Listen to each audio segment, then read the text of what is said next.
Hello and welcome into the Sorare Data Show. I'm Andrew Laird. You can find me as Lairdinho on Sorare. Here today to talk about beating whales on Sorare. It's very simple. You just score more points to them more often. And it's as simple as that. Thanks everyone for coming.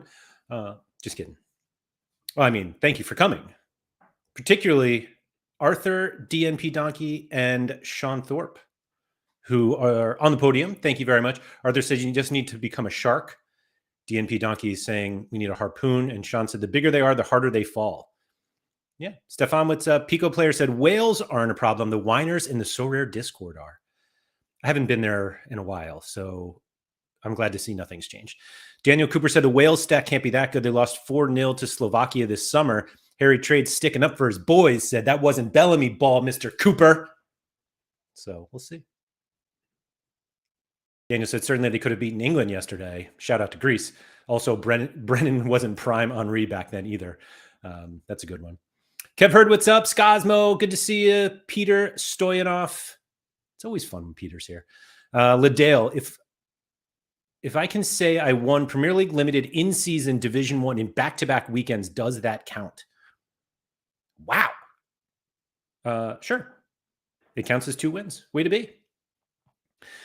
Daniel Cooper, the fact that I own every card you used in those lineups has ruined my day. Yeah, Daniel, that's a shout out to rabbit hunting. Let's not do that. Let's not do that. Toby, teach me how to beat the goldfish first. Toby, you are way more successful than beating goldfish. Come on. Come on. Tom, what's up? Johnny, thank you, everyone coming in. That's right. Dale is the whale now. That's right. That's right. Certainly having a whale of a time, Matthew. We love it. Love it. Andy, we're going on a whale hunt. What's the name of that book again? Something about penguins. It's a weird one. Shout out to all the dads out there who know what that book is. And those who kind of know what I'm talking about, but whatever. Load up those spreadsheets. Guys, I think you can do all of this without a spreadsheet. Tuggy, what's up? Graham, thanks for coming in. One of these days, you'll do a 30-second stream. I think Harry and I did that once. Harry, can you remember that? It was a game week preview and just like nothing worked. And after 30 seconds, it was just gone. Actually, it might have been Quinny. I don't know. But we've done those before, Peter, not on purpose. Major NFT, can't you get arrested for beating whales? So I'm glad you brought that up. What up to Yotza and Connecticut Hailu? Fire up those Miro boards. There you go. There you go. I'm a Figma guy myself. But yeah, Miro boards work too. Mike, thanks for coming in. So the original, sorry, Sports and Memes said, I know how to beat the whales. I've bought relegation fodder stacks. Trust the process. And Rikomon said, let's see if Sorare are going to bring the U23 warm-up rewards back. I don't even know what that means. Anyway, so I think the original title of this was How to Beat the Whales on Sorare. And part of the reason I did that is because I didn't want to include beat whales in the title because it sounded like dangerous, not so much, well, more dangerous for the whales. And I went to 2 people that I trust a lot. One of which is in the chat now. And the other one is probably listening later on 2x speed. And they were like, take the out. How to beat whales on Sorare. And so I changed it because I trust them. So hopefully it works. Anyway. Simo in the house. What's up? The bear hunt. So Tuggy was saying this is a Wiggles thing. It's not a Wiggles. There's a book also that Tacky the Penguin. That's his name. And they're going on a whale hunt. I think it's a whale hunt. Is it a bear hunt? I don't know. It has nothing to do with the Wiggles though. I didn't never watch the Wiggles. Anyway, Krychek evening, perfect background to my Friday night dad taxi service. Ooh, I'll try to keep the language safe for everybody. Anyway, Wiggles further proof that nothing good comes out of Australia. I mean, Bluey came out of Australia. So like, that's all they need to do. They have done all that they need to do for anything that comes out of that country and continent. Anyway, today's topic is really just a summary of some content that has been on this channel recently, along with some thoughts that I've had about that content. But it particularly comes out of the show that Keith and I did a few weeks ago that I've referenced a few times, and I meant to like drop the links to all of these videos that I'm going to kind of reference in the description of this video. I'll do it after, not like you guys are going to be watching live and then like turning this off to watch them. However, there are, I believe, 4, might even be 5. Let's go through. This is what we've done so far. So it's this is the first one, the best Sorare strategy no one is using. It's with me and Keith from 2 weeks ago. And I was going to say, I apologize to like the other ones that like other streams that we've had that are here. And I'm like, you don't have to go back and watch those. I mean, you should always go back and watch them, but they're basically, it's this Sorare strategy no one's using. This one from Surf, with Surfula, lessons learned from playing Premier League in-season competitions. And then the 3 this week, big gallery planning with PSU fans, how we scout with me and Harry Trades. And then yesterday's show, Zig When Others Zag, with the Harper Way talking about his focus on the Saudi Premier League. And so it's kind of with those streams in mind about what we're going to talk about today. And it's mostly, like I said, it's how to beat whales on Sorare, because the way that Sorare works, if you have a bigger budget, you can compete wherever you want. It's as simple as that. And back when we did limited time only, a lot of the feedback that we got was, you guys should talk to people who only play limiteds to get their perspective. And the sort of pushback that I had on that, like, I didn't think it was a bad idea, but the pushback I had on get somebody who just plays limiteds is they're not competing against just people who play limiteds. And we have more like limited only players now than ever. And it'll always be the most popular scarcity because it's the cheapest. But there are plenty of people with huge galleries. PSU fans, who was on Monday, is an example of people who play limited competitions, even though they also play unique. And so you have to beat them too. You don't get to just beat everybody else who competes with the same type of cards as you. You have to beat everyone. And so beating whales becomes part of the game here, regardless of scarcity. Now, you can make the argument that most whales don't prioritize limited, and that's perfectly fine and reasonable. And there are Sorare managers that just play limited that also have gigantic galleries.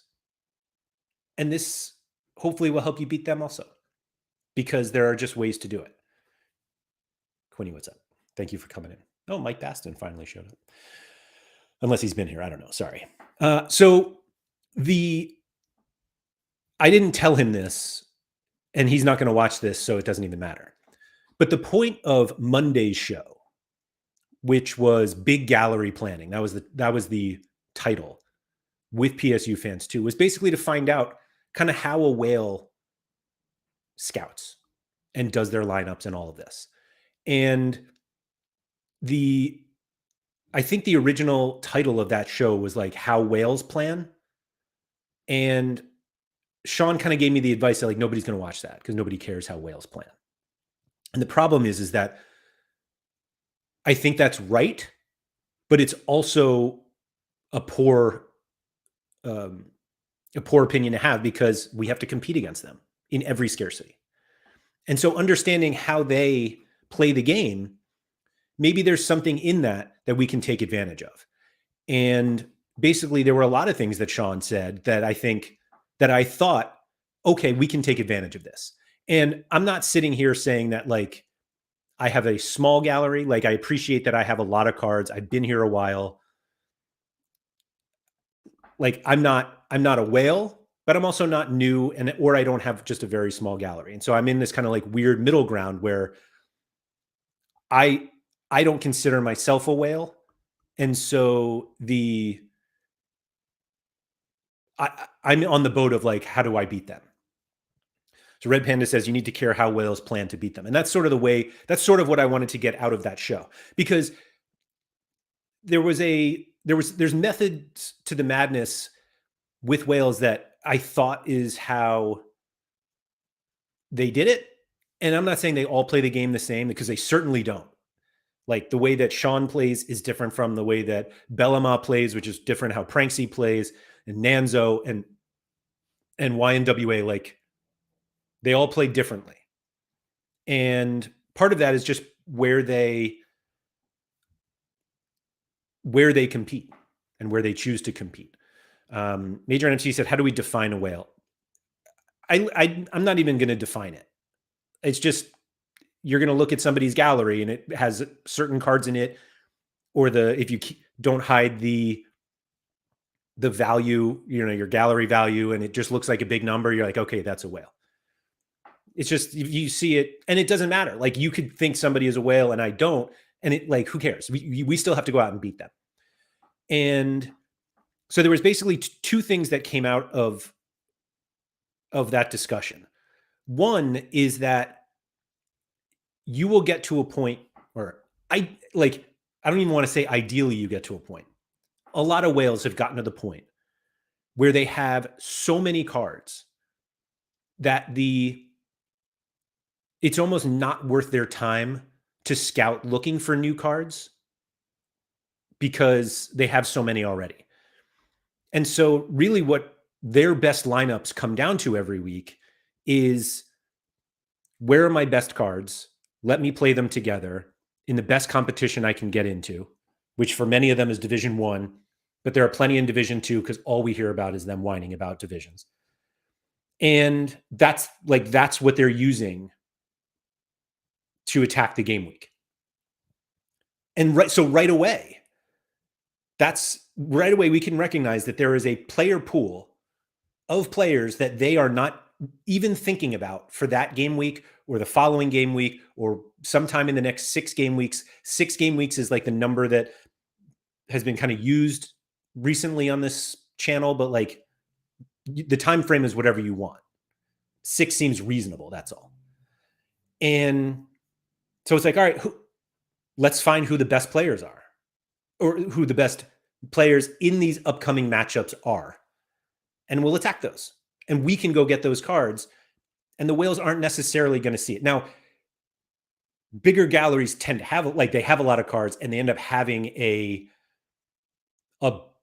lot of these good matchups. And frankly, they get them because they won them. They probably won them, never heard of the guy, thought, I'll never think of this card again. And then all of a sudden, the guy takes over on set pieces. Now they're a gigantic favorite. They have a AAA pick score, and they're like, oh, I'll play him. And then they win. And it's like, oh, look at this guy I had. And they had no idea who he was. So the point, kind of the advantage that we have, which doesn't sound like an advantage because we have to put some work into it, but the advantage is that we're looking everywhere for the best plays. Whereas a lot of whales are just looking at the plays that they have. And so, because eventually, I don't know if it's ideally, but as your gallery grows, you get to a point where it doesn't feel worth it to think about acquiring more cards. Like, when you have hundreds or thousands of cards, the idea of adding more seems wild to a lot of people. But you're also limiting yourself to what you have. And maybe you don't have the best matchups that week. And if you don't, then you're kind of handicapping yourself in that respect. And the other benefit that we have of when we're looking for these types of players, the good matchups that are coming up, and everyone kind of says oh, well, if the whales need these cards, once the player is good, they can just go out and buy them. And that's great. That's what we want. We want whales to go out and buy all the cards of the players that are scoring well, because they can't get those scores in their past lineups. We got them because we found them. And we'll get into a little more of that in a second. Sorry, I went off on something and then I started ignoring the chat. Skate Perez, that's a name I haven't seen in a while. Okay, I haven't been here live for a while. Oh, there we go. I would love this question answered. I'm building an in-season limited team stack under $150. What competition should I prioritize? I would prioritize what you want to play. That's one thing that Toby here in chat has mentioned previously of like, do you want, like, if you don't care about contender, but like that's where maybe the best ROI could be, are you going to put the effort in to try to win at contender? Or do you just like La Liga? And if you love La Liga, then you're going to like put in more time and more effort into making that $150 go as far as possible in La Liga. So I think the first question to reply to your question with another question, what leagues do you love? Or what do you want to get out of it? Do you want to do the research and find all these new players in Austria and Turkey, Austria and Croatia and Germany in the second division? Or do you just like the Prem? So start there, and then we can move on. Daniel said, if you have so much quality of depth, then you sit stars and tier ones most week. You're a whale in my book. Maybe. I don't know how many of them are actually sitting them. Sports and Means, a general question I have is, let's say you have a small gallery, 5 Chelsea players in one lineup, let's say. Do you put them into Champion or Premier League? I think it depends on what you want to do. I think if you enter the Prem comp, then you're guaranteed to get a Prem card. And if you enter Champ, you might not. Carrie says, I'm a little late, but anyone who's got a bigger gallery than me is a whale. That's perfectly fine. Agent Cooper said, I think we dislike big accounts less if they were known as dolphins rather than whales. I'm plankton in this ocean analogy. Why? Well, I don't think we dislike big accounts, right?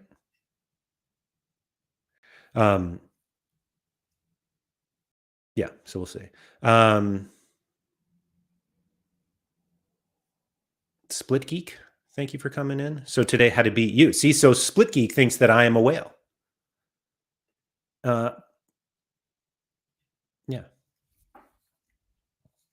Andy said, all the Iceland fans are disappointed this is about whales and not whales. Yeah, that's a good point.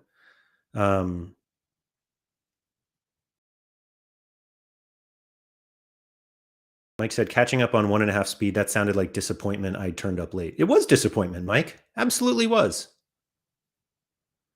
Major NFT says, play the injured player game, buy injured players, and hope it's not career ending. Boy, that seems like the riskiest thing you can do.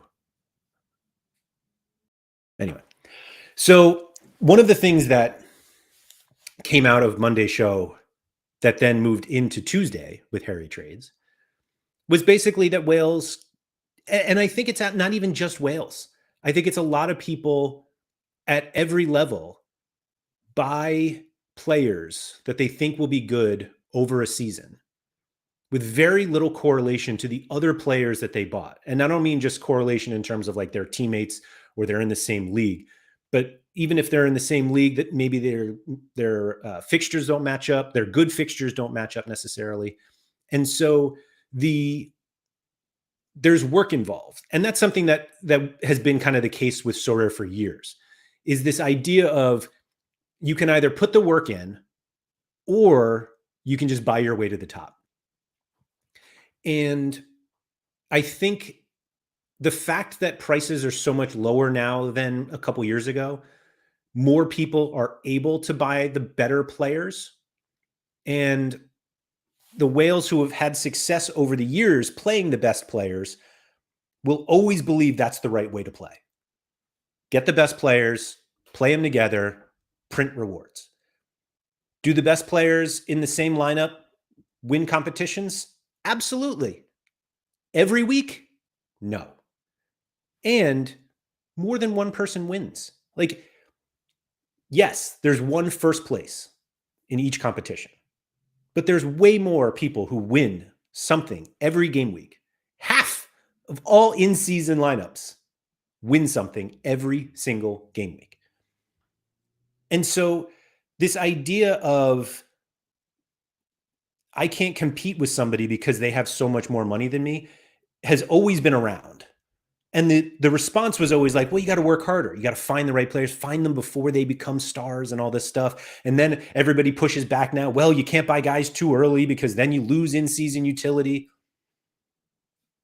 Then you find the guys who have the in-season utility and are quicker, will be quicker to get playing time.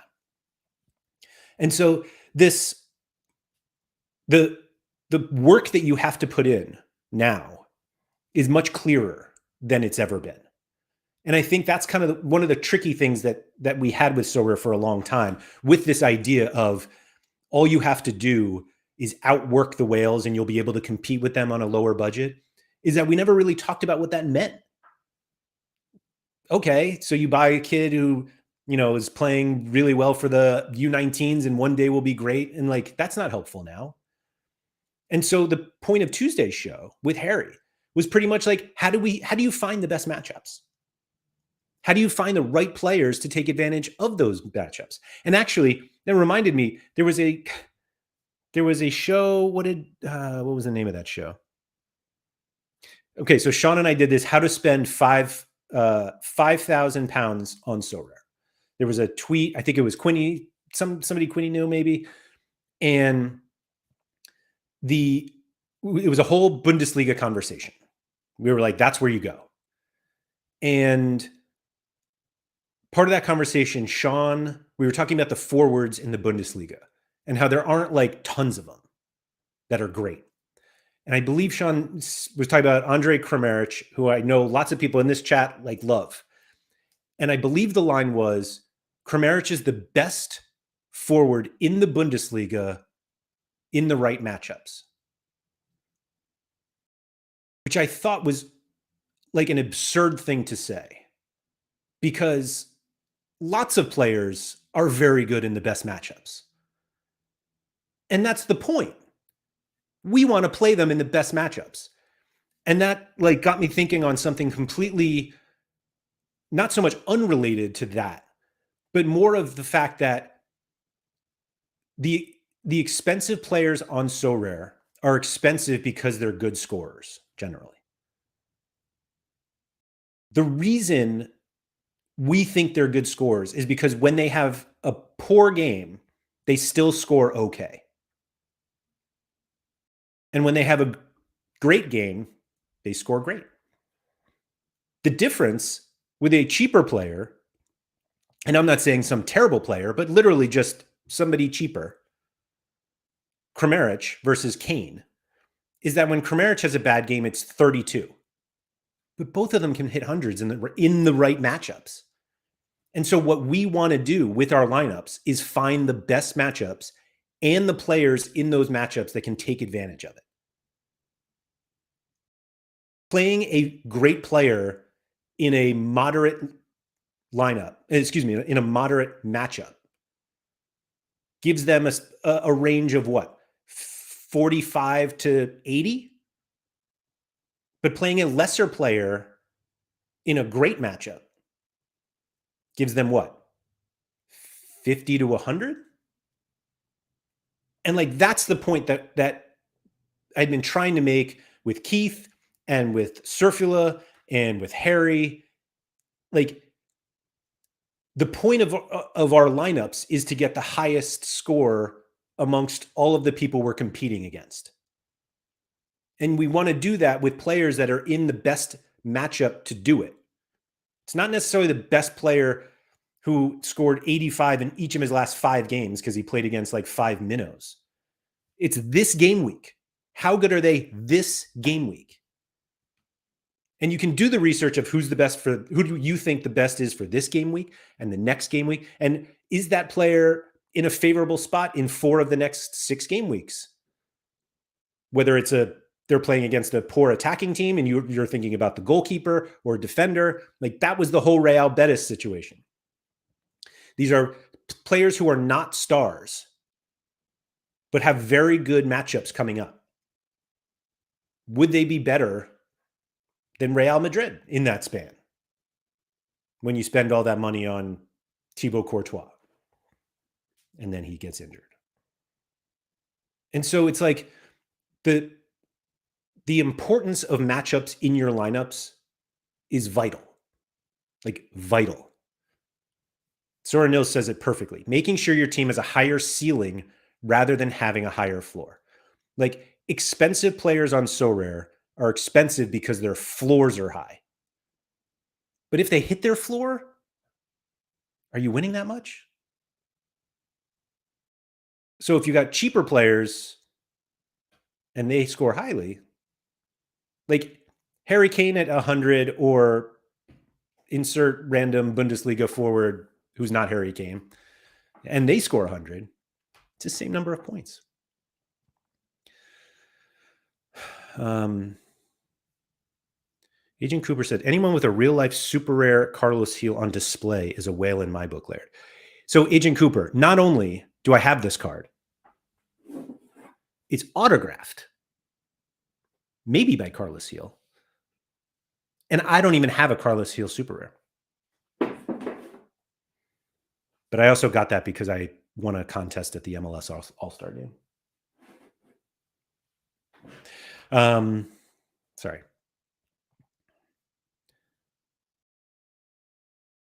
Manuel said, my plan to beat Wales and win more is build my sporting collection to boost XP and then fill out my gallery of players from a specific league. Knowledge is key to be successful. So the collection thing I'm going to get into in a second as well. Escape Press says, I haven't been here because I've been busy losing an NFL DFS, which is a popular pastime. I would say I'm prioritizing ROI, even though I like the Premier League. It seems hard, with a small budget with a stack. Well, don't do a stack. Scosmo said more people are now doing both, which I think means, sorry, Scosmo, this was a couple minutes ago. I assume that meant like doing the research and buying the best players. I don't know. Daniel Cooper said, number one option is a plethora of elite players, but when that isn't an option, using our few brain cells is much more important. I think the brain cells are still more important. Service said, I used to put more work in when I started. I don't believe buying best players is the best way to play, but now with the stakes being where they are, it's the time cost calculation that works for me. See, it's funny you say that, Service, because I would even argue that based on where the stakes are now, you're at a disadvantage, like you are at a financial disadvantage by spending on the best players and just hoping that they pay off. Because I think the player pool, the pool of Sorare managers is getting smarter. People are getting better at this game. And they're able to, I think more people are starting to figure out what we've been talking about this, over this week. And they did it before us. I'm not taking credit for this idea. And if the game is getting harder, then we need to find better ways to play. And I don't think that buying the best player, and you're saying that, you don't think just buying the best players is the best way to play, but I'm not even sure it's I agree with you. It's not the best way to play. Daniel Cooper said, if I had 5,000 pounds, I'd want to be a limited whale. How come? Mike said, so finding lesser players who consistently smash in great matchups whenever they occur are the real stars. Yeah, I guess. Mike said, I'm valuing in cost per 100 score now. I don't know what I said that I was flexing on pores. Was it the Carlos Heel card that I got for free? And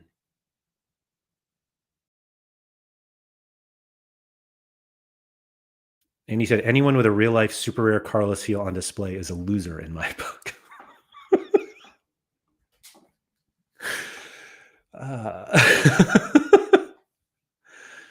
Super Totoro, I'm so glad you are here. Ricamon said, I have a Rooney icon FIFA sign card. Does that make me a whale? Maybe a FIFA whale. But yeah, this idea of, Pico Player said, historic ownership, specifically in Division 1, will become a thing, or probably already is, and differentials are becoming key. What does historic ownership mean? I'm confused about that part. Just like cards that people have had forever? I don't know. And Surface brings up this kind of interesting point that I also wanted to include. Surface is a whale. There's no doubt. And he's admitting that because the stakes aren't as high anymore, he's not putting in as much effort. And I think that comes into it, that the number of bigger accounts, and Sean says it all the time, that back when you could win a $20,000 Mbappe rare, they want to, like, that makes people want to really work. And now that you can only win an Mbappe rare in Champ and maybe some specials and La Liga, excuse me. And it's not worth $25,000 anymore. It's almost like not worth their time. The irony is I'm not sure if they're like making a ton of money somewhere else, but who cares? But the stakes are still plenty high for me. And I'll do the work. I'll try to win $1,000 with some rare cards from Necaxa. Sure, why not? Service said, in regards to time cost equation, best players are cheaper now, have more value because of the division system. Stakes are lower, but in-season mode devalues long-term scouting, which was the time sink. I'm not sure long-term scouting was ever worth the time.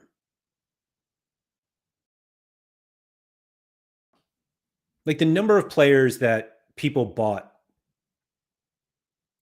for way more money than they should have been going for and didn't pay out. I'm just not sure it's worth the risk. Seriously. Goose said, I am of the opinion that having great scores isn't a bad thing. It's just about being able to predict when they are going to do well and when they aren't. So it's not even about predicting when they're going to do well. That's not the, like, we can't really do that. All we want to do is play players in places where we think they will do well. And I guess you could call that prediction, but really what we want to do is just, I just don't like the word predict that they're going to do well. It's more just identifying, I guess, situations where it should do well and you play them. Maybe it's the same thing. For some reason, it's different in my head. So Peter brought up an interesting question. Is the strategy any different for Classic? So that's another thing I was going to talk about today, which isn't really a whale thing, but more of like a strategy thing. This came from feedback that I got on a video. I forget which video it was, but we had done like a series with Nep and Gator Guy called Collection Time Only. We talked about collections a ton. We stopped doing that because like there was only so much you could go, but we did have Nep on recently, and Nep is like all about collections in the sense of you want your card, like you want your best cards, whether they're the stars or the non-stars who have great matchups coming up. You want them to be as powerful as possible. So that if somebody else comes in and they're like, I have that card too, and you're like, well, mine has 13% and yours has 9%, so I will win that matchup. And part of some comment I got on a video, I don't even remember what video it was. They were like, so we've gone from you need to like buy collections and get your collection score up as high as possible. And then now we're talking about, it's all about matchups. And you should like ignore collections. And that's pretty much like what I did last week. Literally this time last week, I was talking about this contender lineup, the challenger lineup, contender lineup I made. And the challenger lineup was absolutely flying. The number of messages I got from people who were like, I can't wait for your victory lap. And then the lineup came crashing down, even though it looked great, is just proof that like the matchup thing worked. And everybody's like, well, if you had more collection bonus, it's like that's not the point. And the collection bonus probably wouldn't have helped anyway. However, the point that this all comes to is you cannot use the same strategy for every competition on Sorare. If you are playing in-season Premier League Limited, your strategies are surely different. Surely have to be different than what you do for Rare Contender Classic. I don't think you can play these games. Like they are different games. within the same platform, particularly if you are like a collector or you want a 5-player stack. Like, I apologize who it was before asking about the $150. But like, if you want to play like 5 players from the same team in a Prem competition, you're like, I'm going to do it with Crystal Palace. Good luck. Like, how many great matches? And that actually came up with Surfula, who had like a Eze and Adam Wharton. And he was like, I didn't realize that they didn't really match up with my other players. And like Crystal Palace just went through like a terrible spell. I think they have I think they have a better schedule coming up. I don't really follow the Prem, so I apologize if I'm wrong about that. But if you're adamant that stacking is like the way to do it, how you stack in Prem is different than if you do it in Challenger, where you have to play against like PSV stacks, because like lots of people stack PSV.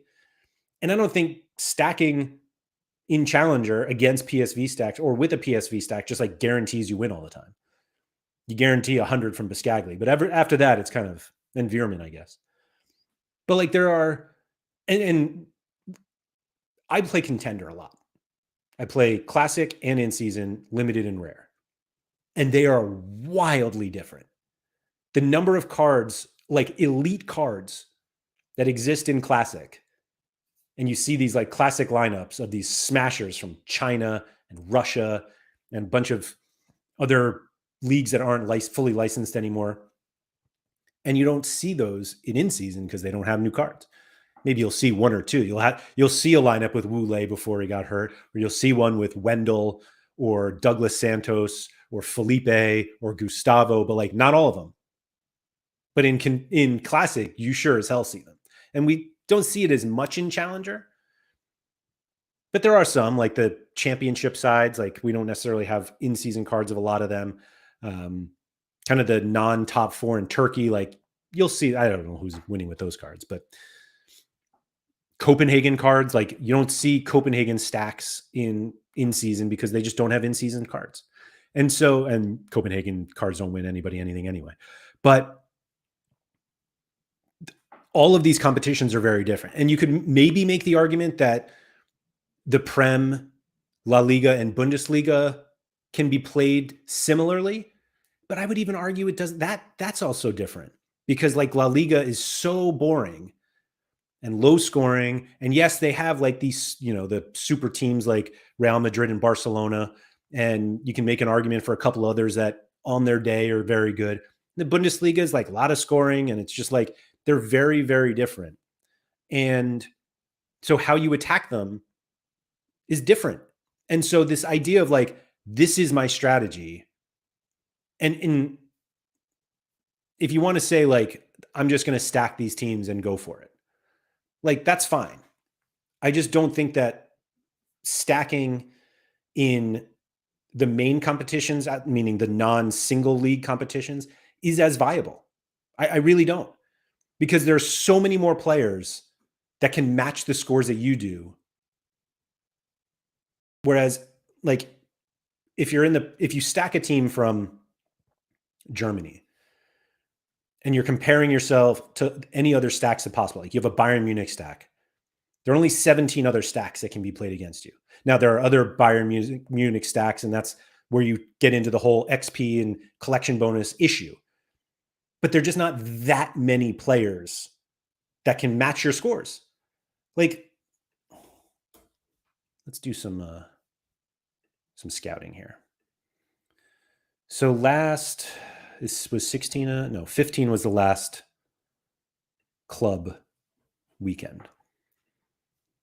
So I'll use the Bundesliga once this finally loads. Sorry.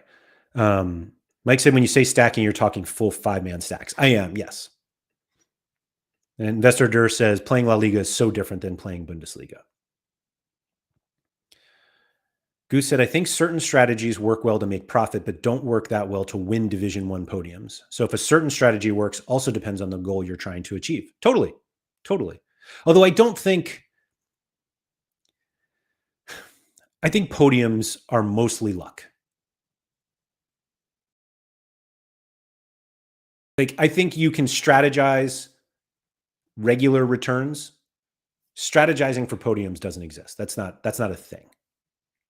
Anyway, Just Mike had said La Liga is so fun to play. So let's focus on La Liga. So we have La Liga here from game week 15.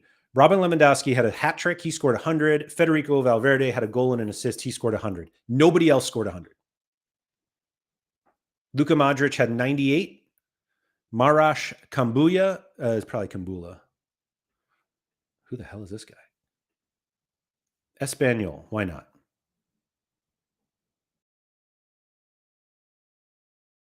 Anyway. So he had 95. Acer Espria had 94. That's a name I've heard recently, but I don't know who that is either.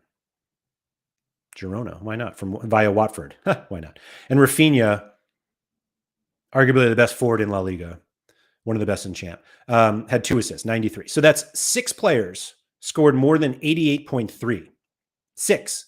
So if you're playing a La Liga comp, and again, it's not about scoring as many points as possible, but it's about scoring more points than everyone else. If you wanted to score more points than everyone else, and you had Rafinha, only Lewandowski scored more than him. The problem is if you go to, we don't have the real, with the new competitions. And now I have no idea. Oh, man. Walked myself right into this, didn't I? Oh, well. All right. So let's look at this. How many players here, if you're playing Challenger, this is going to really expose how few people I know here. So you want to play Challenger, how many hundreds are there? Let's see what we got. Biscagli, Cucho, Carlos Salcedo had 100 last week. Where is he playing now? Juarez. Wow. Who knew? Anyway, sorry. When you have bigger leagues, it's obviously much easier to find other scores. Like Haspelat. Like not many challenger midfielders scored more than him. There's Ricky Puig. I feel like I missed somebody else.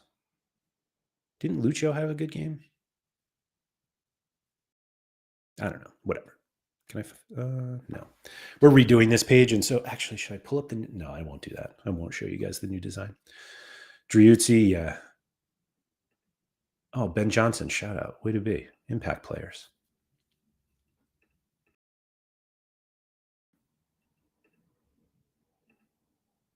All right, so Bundesliga. You know, what's really funny is I pulled up Bundesliga, and I was like, where's Lewandowski? Ay, ay, ay, ay, ay. La Liga Classic D1. Valverde, Lewandowski, and Luka Modric. Oh my, 212 people had Federico Valverde. 121 had Robert Lewandowski. 3 had Luka Modric. 3. This is amazing. Anyway, so, I mean, if you love low scoring leagues, there you go.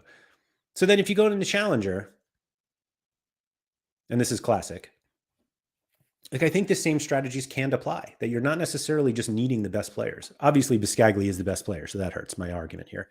But you also have Nick Viergiver, whatever the hell this guy's name is. Defender, floor price for his in-season, $4.40. Scored the same number of points as Biscagli. Vuskovic scored 100 as a defender and a 2-2 win, or 2-2 draw. Shout out Sinan Bolat, who can't stop anything. Like, the point is that there's so many more players that can match like the highest scores in bigger competitions. And so the strategy of finding, like, you have more opportunities to find players who maybe are overlooked that have the right matchup than you do in these single league comp. And like, that's why it's so much like different. That's why it's so different. Daniel Cooper says, I wonder how much variance there is in predictability of good scores in games where we expect a good result from a player and they actually get it. Not sure how we go about doing this on scale. Peter said Modric was a bad example because you wouldn't know that he would start though. But 3 people, like 3. I don't know. I don't. Investor Dur said in La Liga, if you know what you're doing, is the best league. And Toby just wrote 5 names that may have been on that page that said that would have won easily. I wonder if those were recognizable matchups. I wasn't going to show you guys the player page. Whoops. I'm not sure I can do this without actually giving this away. So what were we doing? Game week 15? Impact players is definitely better for what we were doing. I don't know why I looked in the players. La Liga. Come on. There it is. Toby said Espanyol were at home, but you would have not used Joffrey and Campbell. Why not?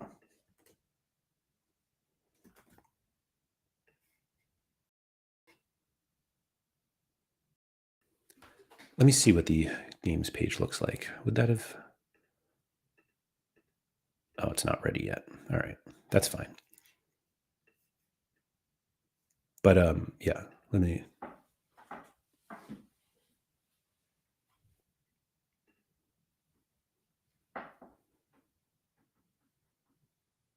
No more. Sorry. So I think to get back to the point here, and can you show Division 5? I wonder how different it is. Is that for Challenger? We can do that. Or did you want La Liga?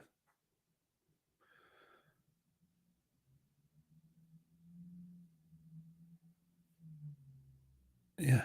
Biscagli. Oh, still there. Only 7 of them, though. Hold on. These are the most popular players in Challenger Classic Division 5. Both the 2 most popular players combined for 11.7 points. Wow, that's really bad. Look at Alex Bono. De Kaiser. I almost don't believe this. That's how bad it is. What's Challenger in season look like? Still tons of Biscagli. Yeah, there he is. Evander, Ricky Pooch, Carlos Heel with the disappointment. Look at that. Everybody crushes except Carlos Heel and Malik Tillman. There's Luke Joy. I knew he scored. Anyway, so the whole point of all of this is I think that there's a clearer path than ever to competing. Hold on. Sorry. Goose said the difference between Viergever, whatever, and Biscagli is that Viergever, I have to say his name over and over, is way more likely to kill your lineup in a great matchup than Biscagli is in a great matchup. So I don't want to compare Biscagli in a great matchup. We all know that Biscagli in a great matchup is like an easy 100, it feels like. The point is more, do you play Biscagli against AZ or away to Ajax? Biscagli is probably not even the right example because he's not game breaking, but he's basically game breaking. But so this guy, he's a center back for Utrecht. He's 35 years old. He scored 100 at home against Walwick. I think we could all agree that's a good matchup. Little unlucky at home against Willem too with an own goal. He had 3 clearances off the line against Twente, which I don't think we probably would have guessed. But 65 away to NAC, 57 at home or away to Utrecht, 92 no decisive against Zwolle. These seem pretty good to me. And his in-season card is $4.40. Limited. and Biscagli's is 105. Now, again, I don't think Biscagli's worth including in this because it's like, this is absurd, his scores. Like an 83 L15, which includes 5 games over 90 and 3 100s. Like, go get a Biscagli, I guess, is the answer. But there's no other player like him on the platform. Like, none. And a January transfer to Bournemouth probably ends this.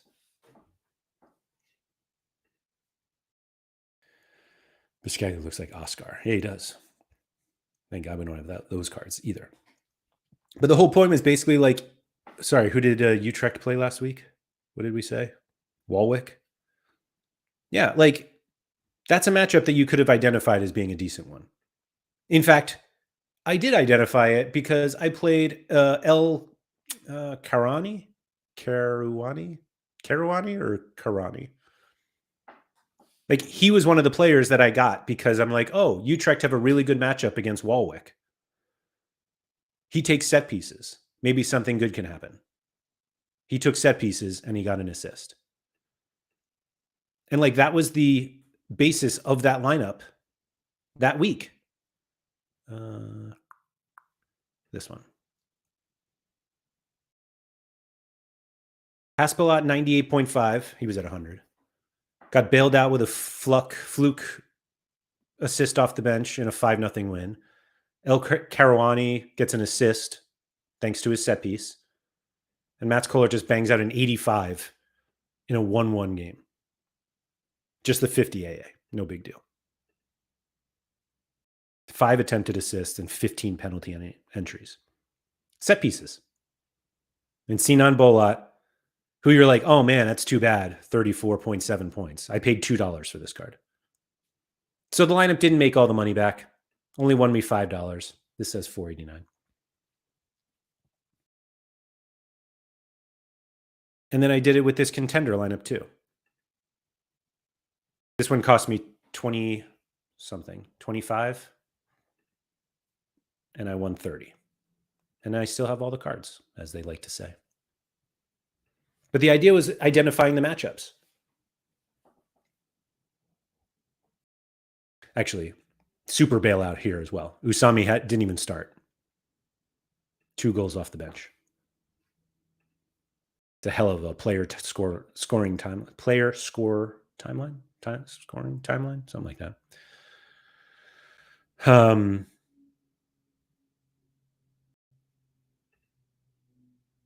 So we said you just cheaped out on Bolat. It was such a good lineup. Otherwise, you knew Bolat wasn't it. I didn't know anything. I just knew that Bolat was $2 and they were gigantic favorites at home. Like, that's all I want.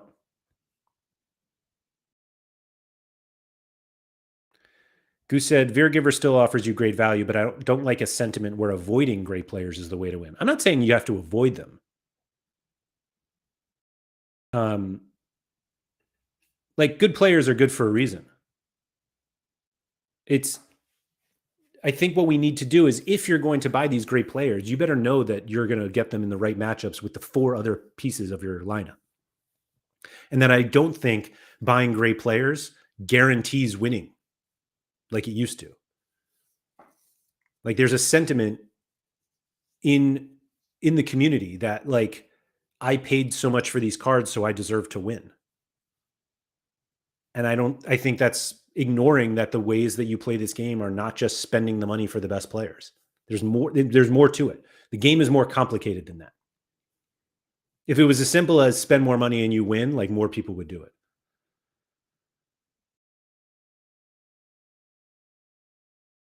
Ricomon said Bolat was playing a team that had scored 6 goals in 9 games, and Bolat was at home.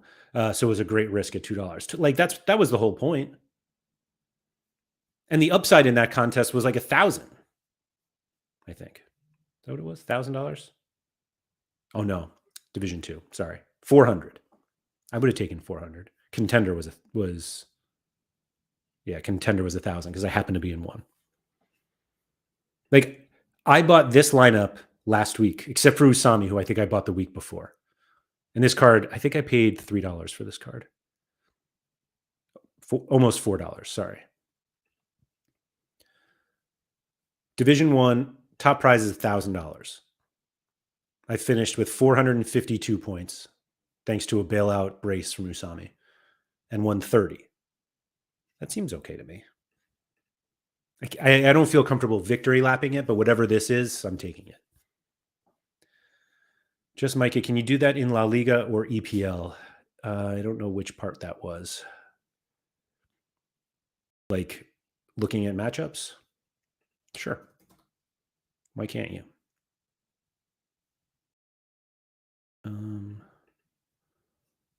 Like this weekend, that was it. So like Crystal Palace was a popular one that a few people have talked to me about. Away to Forest, home against Spurs, away to Wolves, home against Fulham. Like I think that's okay. I don't think that's like a fantastic setup. Rico said, now sell them again and make a $50 lineup. Yeah, you could. Goose said, this challenger lineup you scouted was great, but I think it wouldn't have won Division 2 because of the lack of XP. I mean, I didn't score enough points, so there's that. But like, so the first place, what am I in here? Game week 15.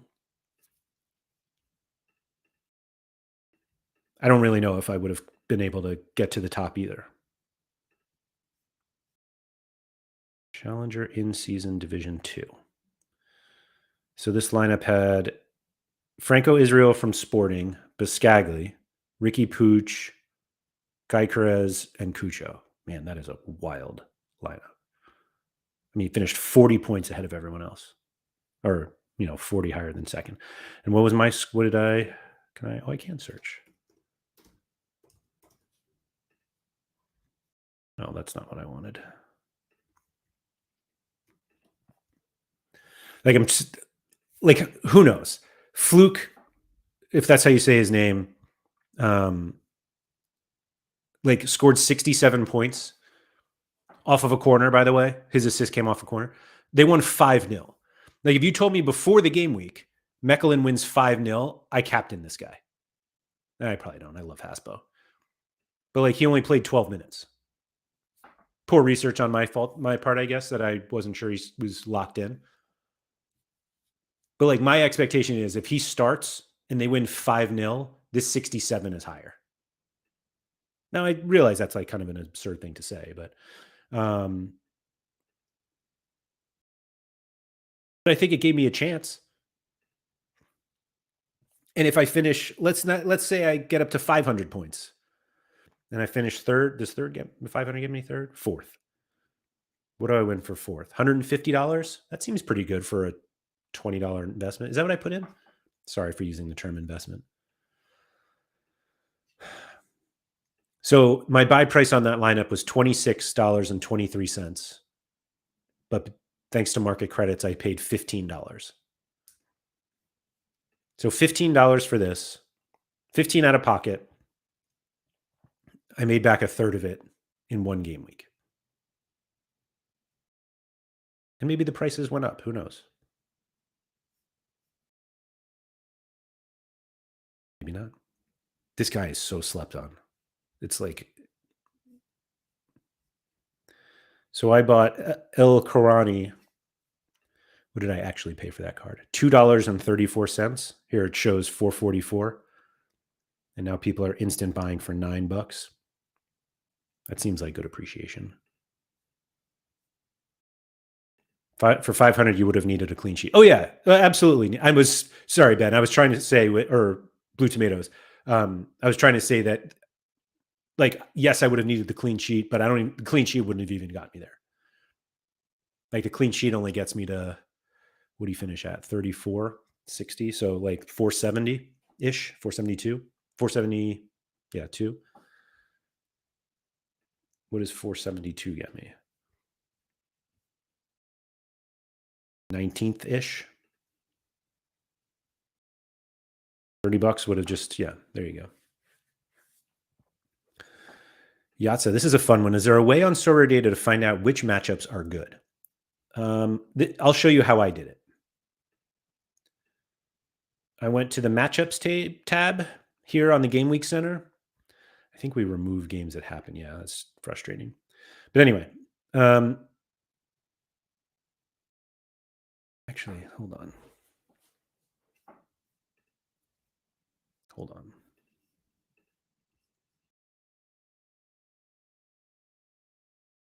Sorry, I'm trying to see if I can share something else. I don't want to share that now. I've already shared like way too much. But anyway, so I just go to this matchups page and I start with teams. And so coming out of the break, since we were talking about challengers, let's go to challengers. So Copenhagen, as of right now, the best matchup. Now I'm guessing, do we have odds for everyone? Most teams. Who do we not have? Some MLS, Circle Bruges away to home against Dender. Like MLS plays this weekend, which is why we won't have odds for them, but they'll populate. But I start with teams. Who are the best teams? Copenhagen are at home. I don't expect that to change in terms of best matchup of the game week. The problem is that Copenhagen doesn't have end season cards. There are a couple random players that have them, but like you can't. There are no actually. Does Marcus Lopez have? Who knows if he'll be back? Whatever. You might not be able to get Copenhagen set piece takers. So that's what I did with this lineup. Where did that go? I lost it already. So I start with who are the set piece takers of the best matchups. So the next one is Ajax. Ajax away to Heracles. Away games, Gator Guy is always in my head about it, but they're probably fine. Bronco Vandenboomen's been taking some set pieces recently. That's fun.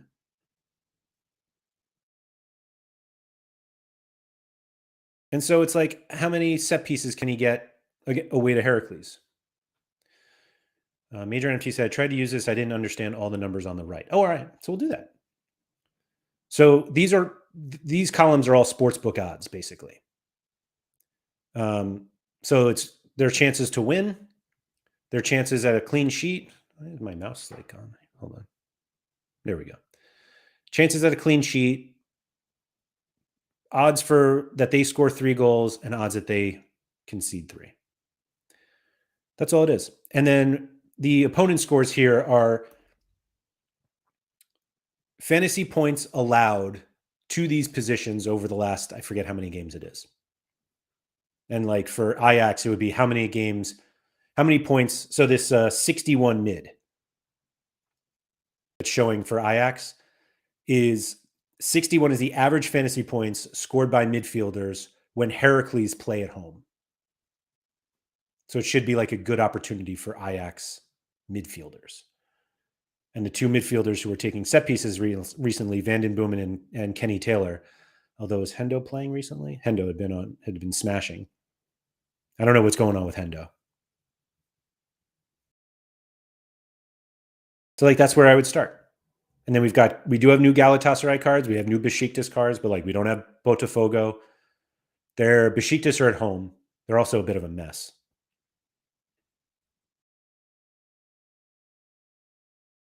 Feyenoord away to Go Ahead Eagles. I don't know if that's such a great matchup, to be honest. Go Ahead aren't like terrible. Genk at home against Trudens. I don't think I realized there was an S in that word. How about that?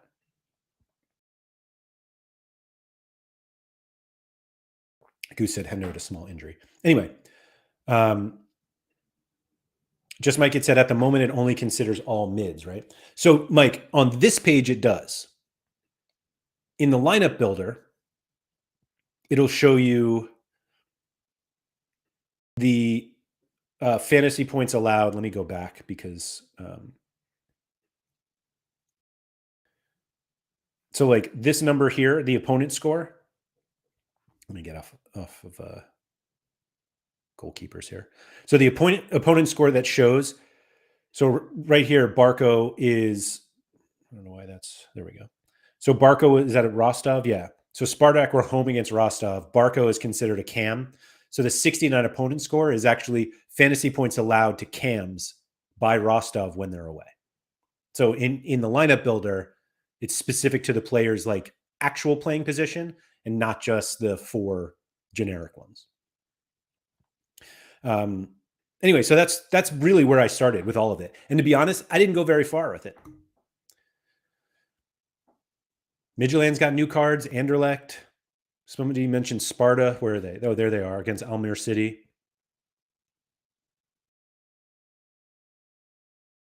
Ben Johnson said your lineup build with show picked players ticked. You're right. I was doing that for a build today.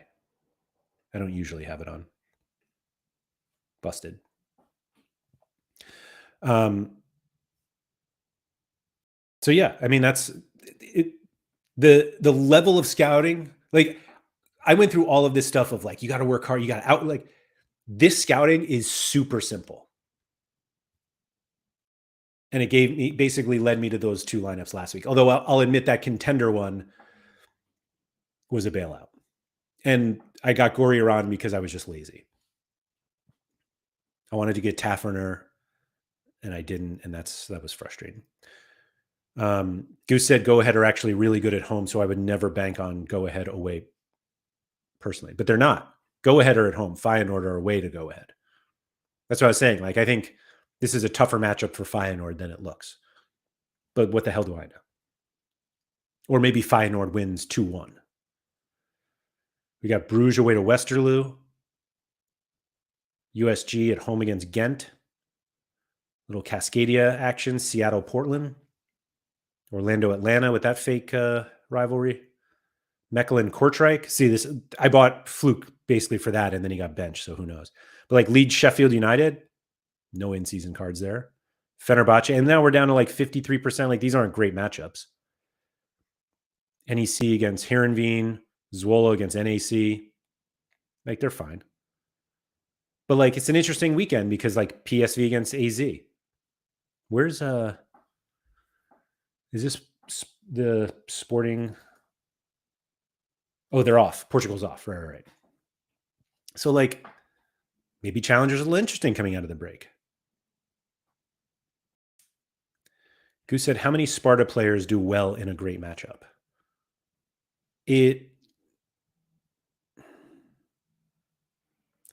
I mean, how are you defining any of that? And which players do you even want? Sparta have a bit of a weird one because like they split set pieces and they've kind of rotated their center backs a little bit due to injuries and stuff like this. So, and Julian Bass doesn't play anymore, which is a really weird one. Pele Clement got hurt in this last one. He'd been taking set pieces, but he's back in full training, I believe. But like, who are they playing? Almere City. If you're not afraid of Tom Hay, who's been excellent since coming back, he doesn't have new season cards, which drives me nuts. But if you're not afraid of Tom Hay, who's coming back from international duty with, who's he play for again? Why am I blanking on it? Quinny has his shirt. Indonesia. Sorry. And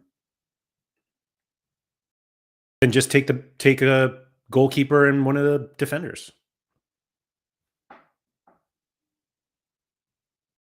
Who said, I think when Sparta win 3-0, they don't score a lot of 75 points.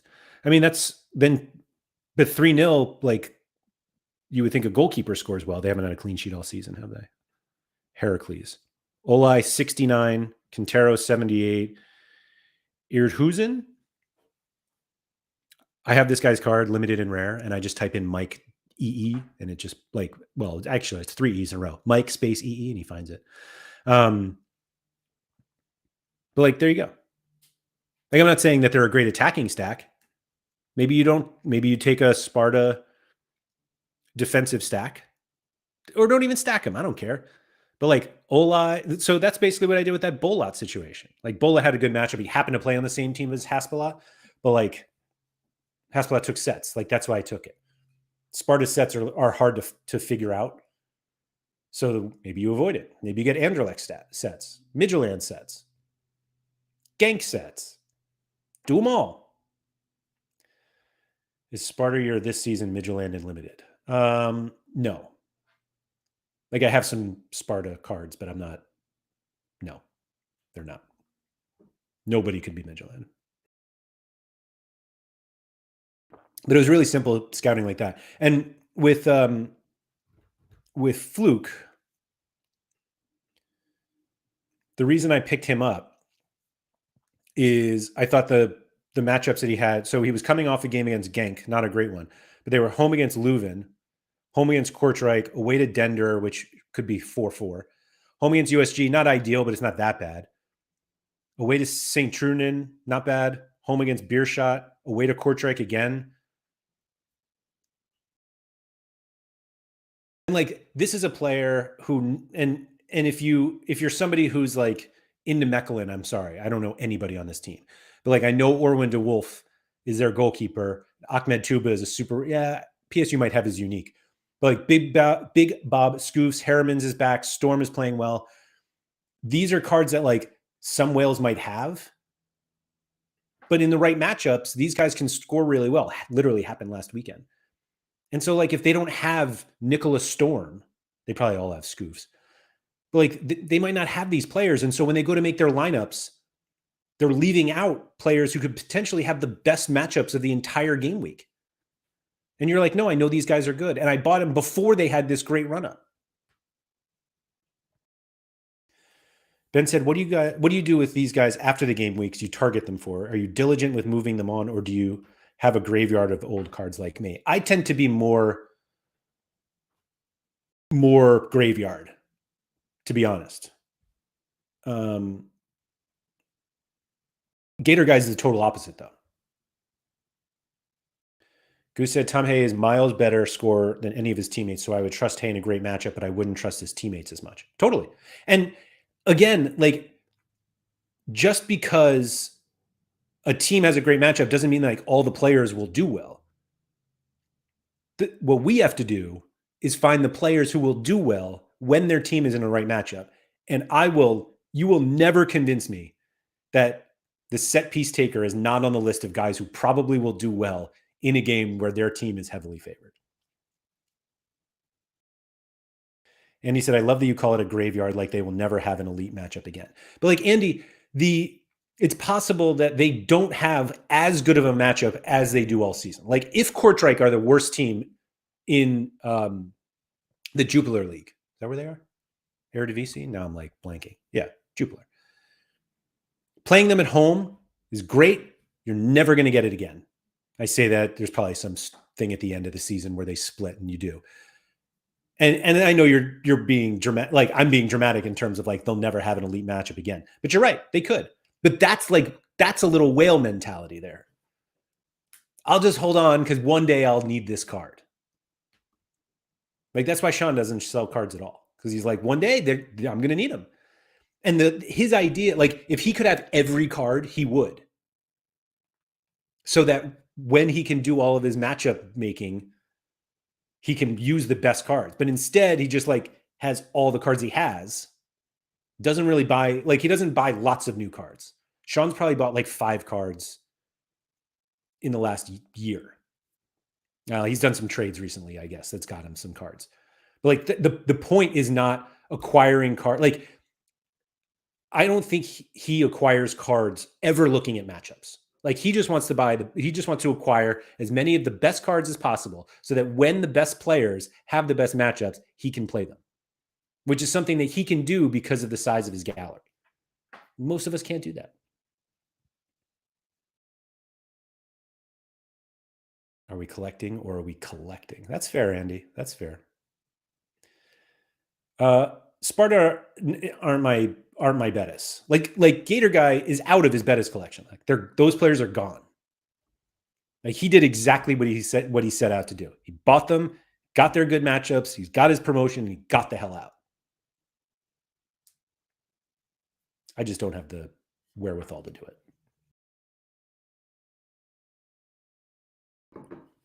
And I think I just tried to get too cute on the Sparta thing. Like I have a couple rares, I have some limiteds.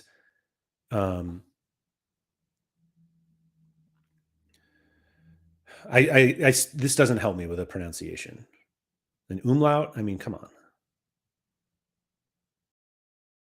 Like you see this PFL I don't know if you call a U with an umlaut something differently. KKE. Like, I don't know what this means.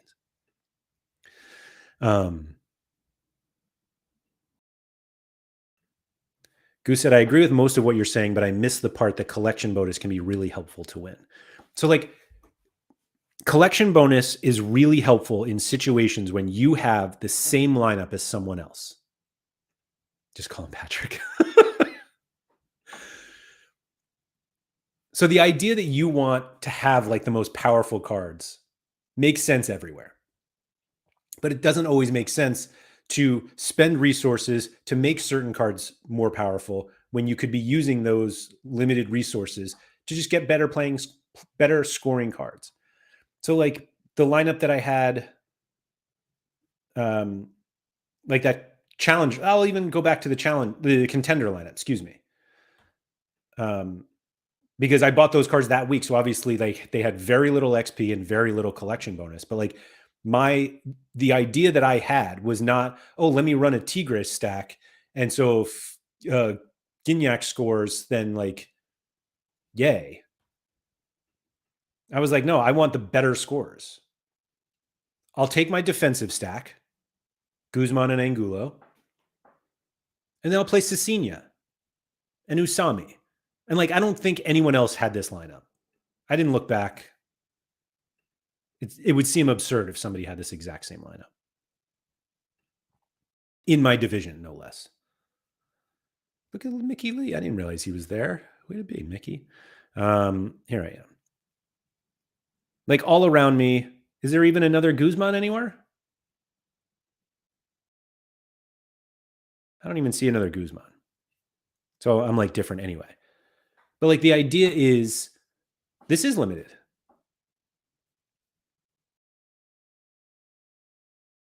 It's also really helpful when you have a 15% Tom Hay instead of a 6% Hay, but maybe we agree to disagree.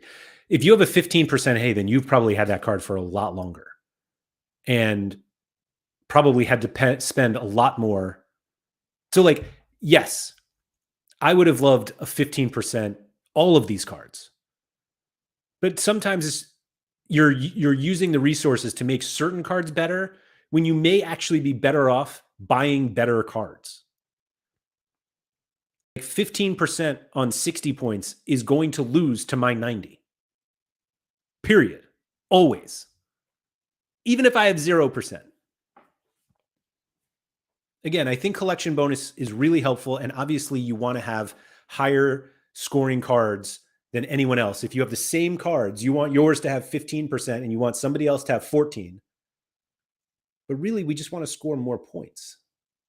And if a different player is more likely to score more points, like I think people like actually make their lineups worse by stacking more than they should.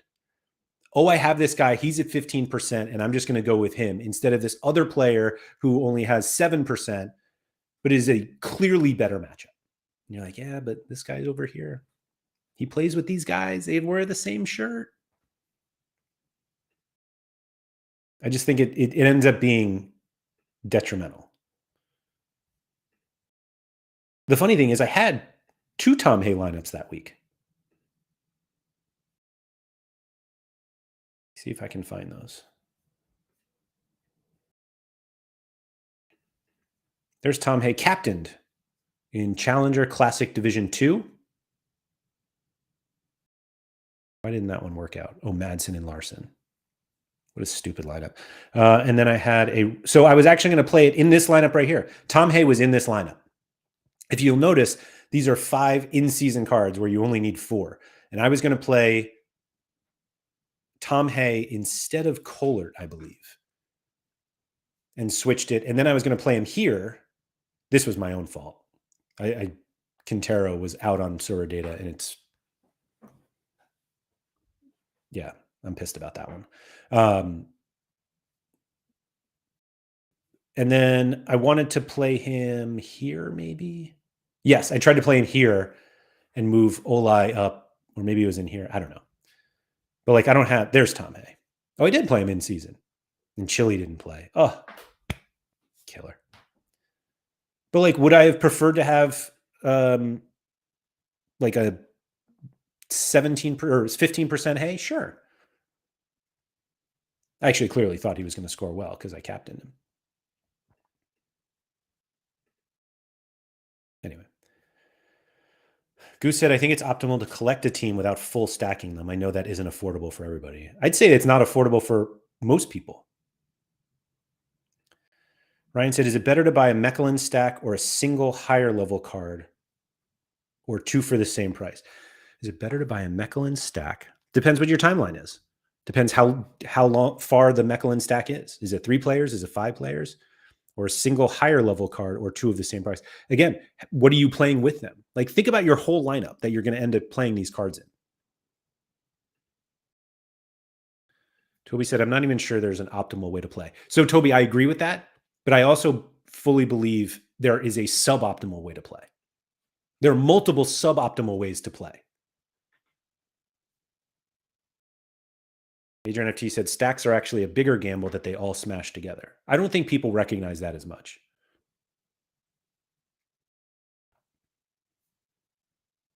Like the fact that in stacks, not only do you need a clean sheet, you also need your, like, if you want to like first place win, you need all of your outfield players to score, to get decisives, basically. Blue Tomato said suboptimal can be fun. I guess. But there are a number of people who think they're playing for fun and then complain that it doesn't work. And usually blame the game, actually. Anyway, that's all I got. I hope that was helpful. And frankly, I'm not sure this is a topic that this isn't the end of the topic. I'm going to keep going with it because I think the way to play this game, maybe the advice is not so much about teaching people an optimal way to play versus just how to avoid the suboptimal way to play, suboptimal ways to play. Because there are plenty of mistakes that we make. And I don't want to say that like playing a guy who doesn't score, has a great matchup and like doesn't have a good game. Like, it happens. And this is a whole like process over results thing. But there are suboptimal strategies that people are employing, whether it's card accumulation, collection building, lineup making, that hopefully we can start to avoid now that we can get smarter at this game.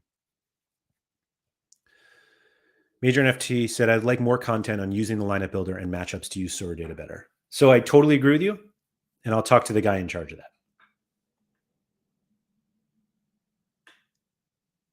I'm pretty close with him. Okay, that's it. Thank you to everybody for coming. If you could please like, subscribe, all that good stuff. Shout out to Quinny. If you watch these streams regularly and you don't subscribe to the channel for some reason, I would like you to subscribe to the channel. That's all. Ooh, Blue Tomato said, next week's show topic, question people should tell you their strategy, then you talk about it on, X question, what? Like, ask if people should talk about their strategy? Is that what we're talking about? It's funny you say that, Blue Tomatoes. I was saying goodbye, but let me add this little bit in. When Keith was doing his Bettis thing, like before he did it, we were talking about it. And then he bought the cards and he was like, let's talk about it. And there was a part where we were like, do we want to talk about this in front of other people? Because not that we felt like we were like discovering some secret, but obviously the more you talk about strategy and the more you help other people get better, the harder the game becomes. Like, obviously I'm not going to go out here and like tell everybody terrible ways to play, hoping that your lineups tank and that I just clean up. But I also was like, should we be helping people this much? And the answer was yes, we should. That's what I should. Maybe not so, Keith. Toby said, I've taken so much from the last week's show since the Gator Guy show. Thank you. I love hearing that. And so hopefully it continues, because I agree. I think like that Gator Guy discussion And again, that show is called, I'll link it in the description, The Best Sorare Strategy No One is Using, which sounds very dramatic, but it's partially true. I think that, like I've told him a couple times, like that show, like totally messed with my head. Like it turned my strategies like upside. I have looked at Sorare completely differently since that show. And I'm hoping that the subsequent shows after that, including last week's actually, like last week's solo stream, I hope that these are beneficial for you guys and it gets you thinking of things. Because we're not here to like tell you how to play. Because again, I don't think there's like a single way to play, but I think there is a benefit to just hearing new perspectives. And I've heard that feedback as well, like with the Harper Way who was on, Surfula comes on. It's nice to get like new voices on. I don't think it's something I can do like all the time, but it just shows you that there's not a single way to play Sorare and that you can be successful in different ways. And hopefully today was all about taking it to the whales and winning their rewards. Anyway, thank you for coming. Shout out to Quinny. Go get your steps in.